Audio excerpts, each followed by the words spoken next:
Hello ladies and gentlemen, Panzer here, and welcome to Redout. Now this is a very different game to what you normally see on the channel, but bear with me because I wanted to cover this game because I'm really enjoying it, and it's billed to be something that I think it lives up to. So Redout is essentially a futuristic anti-grav ship racer.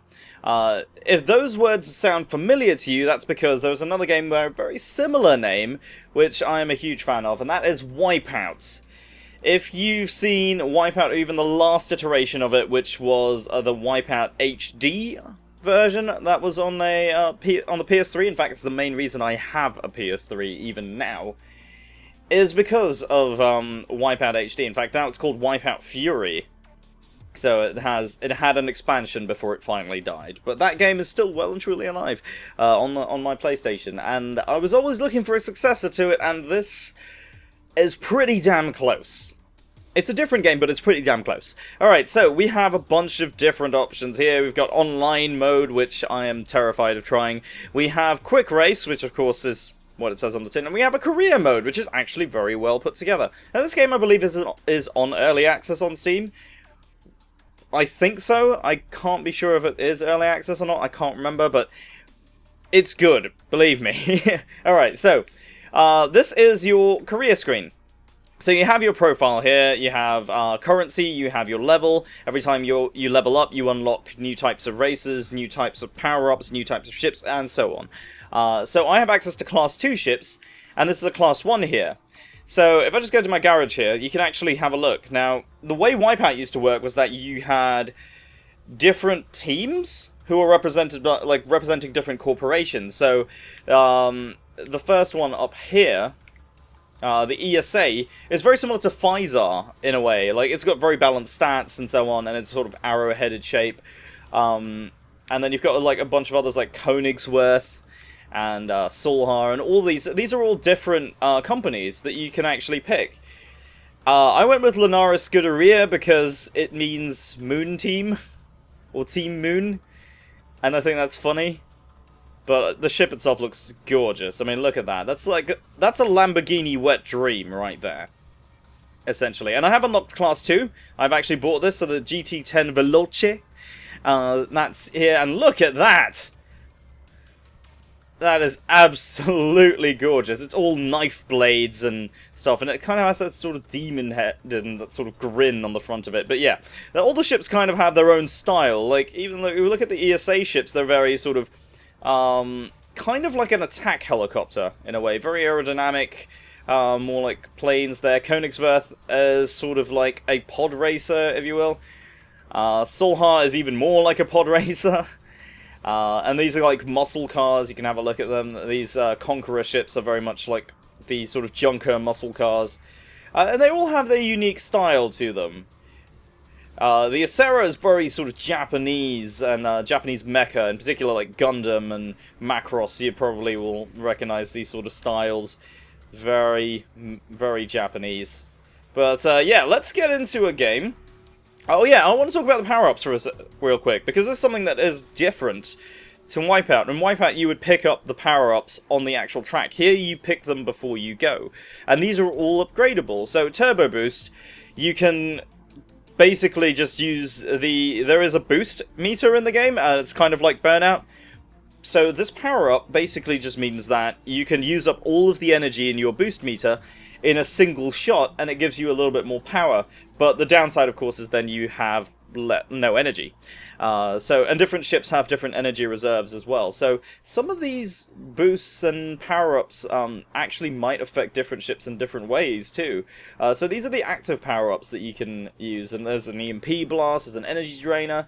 Very similar to sort of what Wipeout had, except that Wipeout also had weapons and things, which I don't see being here. And then you've got the passive upgrade, so you can choose to upgrade a certain stat or a set of stats on your ship. I've gone with the max speed and acceleration, which I shouldn't have done because that's actually kind of ruined the handling of the ship. But you can go with like energy recharge. You can go with a respawn device. So if you crash a lot, this will get you back on track much sooner and gives you more energy when you respawn. This improves your sort of hull integrity, so you can take more hits, and all sorts of things. And all of these cost currency, which is all earned by racing. So you can see at the top right there, you can probably just barely see it, I've got $8,000, meaning I can unlock 2 of these, or I can unlock 1 and upgrade it. And all of these are equipable. So that's something we can do there. And if you go to the next event, you can actually choose different events. So if you want to, you can actually go back and replay another event, or you can even choose a different one. So I want to go Explorer's Ride, I can do that. And these are all Class 1 events, but I can go up to the Class 2s if I feel I'm ready for that. And you can see the payouts are different for each class. So we're gonna go with the Explorer's Ride. That is the standard race mode, and we're gonna see what's what. Alright, here we go, and I have absolutely no idea about this track whatsoever, and I also am recording this voiceover in post, and the reason is, this is a very intensive game, and you're going to see exactly why pretty much immediately. This is a very intensive game to the point where I can't actually commentate while playing it, so I'm actually recording this after the fact. And I do want to talk a little bit about the controls. As you can see on the screen, hopefully it's not too quick for you to pick up, but basically what's happening is that I'm playing this with a controller, and I would highly recommend a controller for the simple reason that you need that level of precision with the movements. And the way the ship actually controls is that while most racing games will have, the triggers on the controller, be the accelerator and brake, that's also true in this case. You also have the left analog stick being the steering, but the additional thing that Redout does is the right analog stick controls the pitch and the strafe left and right of the ship as well, allowing you to get very precise movements around corners. Now in most cases, you can actually go around the corners without braking at all. I do use the brake a little bit, and that's simply because I'm just not confident enough in the sort of steering to do that. And the penalties for hitting the walls are actually pretty severe in a lot of cases. But you're going to see like just how quick this game is. I mean, the sensation of speed is pretty noticeable. It definitely feels like a very, very fast game. But one additional thing, compared to Wipeout, for example, that Wipeout didn't quite have, was the extreme amount of air control. Now, there is a jump on this particular track, and you can see just what happens if you aren't ready for it or don't have that sort of control while you're in the air. And missing the track is definitely something that can happen. But at the same time, just the way that you go around the corners and everything, and how you maintain the speed. Of course, steering will lead to drifting and sliding, and the more you slide, the more speed you lose. But of course, hitting the wall, you might end up losing more speed, and so on. And of course, you can collide with other ships as well, which will again affect your sort of speed throughout the track. But with the way that the controls actually work, I feel it might in some way be a bit better than Wipeout because of the amount of precision you have, but then again, Wipeout itself is still quite a different game. Now, with Redout, you also have a new mechanic, which is the Redout and Blackout. If you go over a crest, or sort of hill crest, or if you go through a loop, you will actually notice that if the ship is going downwards very suddenly, you're going to experience Redout. The screen goes red, it becomes harder to see, and your ship actually slows down. That's to simulate sort of the pilot effect.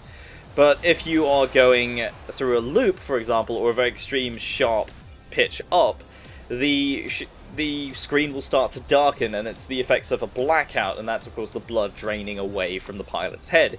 Now you can counter these by pitching up and down. In fact, you can do that on the straight and level as well, by pitching down on certain parts of the track. When it's straight, you can actually get just a little bit more speed, and all of this will help to counter those effects. But how that actually ties into the actual gameplay is very interesting, because of course we're all human, and that sort of part of the track could be a particular place where you might move for an overtake, and if somebody's not countering the Redout and so on. Like, it's very sort of tactical in that sense. The last thing, of course, is the game has VR. There is VR support for this, I believe, for the Oculus Rift and the Vive. But how that actually works, I have no idea. I don't have a VR headset to test this out, unfortunately.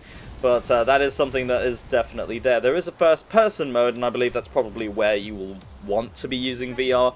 But exactly how that's going to work, I don't really know. It's either going to be very, very immersive, it might be able to, you know, make you race better, or it could be incredibly terrifying, we have no idea. But overall, it's a very pretty game, and it seems to control very, very well. But yes, there you have it, ladies and gentlemen, just a very quick look at Redout. It's now available on Steam, and I believe, at the point in time that I recorded this anyway, there was a discount.